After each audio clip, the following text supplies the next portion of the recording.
Hello guys and welcome to a new brand video. In today's tutorial I'm going to show you how to edit the readme file on GitHub. So the first thing to do is to open your web browser, either if it was Google Chrome, Mozilla Firefox, Microsoft Edge or any web browser that you are using. After that you will need to go to github.com. And now we will need to create an account so we can be able to use the GitHub services. So basically all we need to do is to click on sign up and then it will redirect us to the sign up page. And now you need to add your email, then gmail.com or any other email that you are using. You click on continue, you create a password. So if it was anything like that, you click on continue and then you will add a username, for example whatever the username was.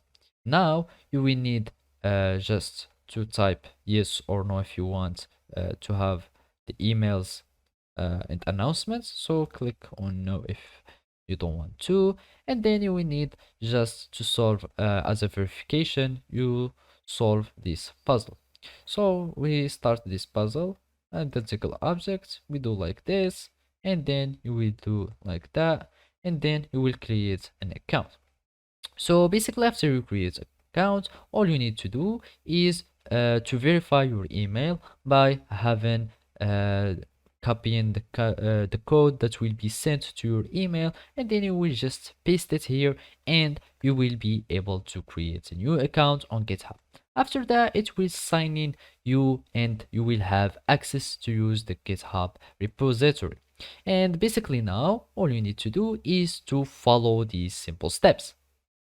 So after you log into your account, you will need to go to repository where it contains the readme file that you want to edit.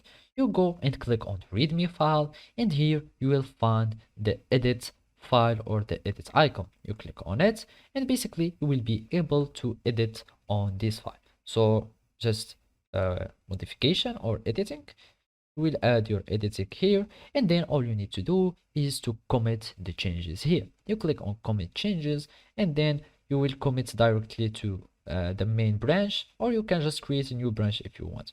Then you click on commit changes, and now you have your file that has been edited successfully. So basically this is how you can do it. Thank you for watching and see you next time.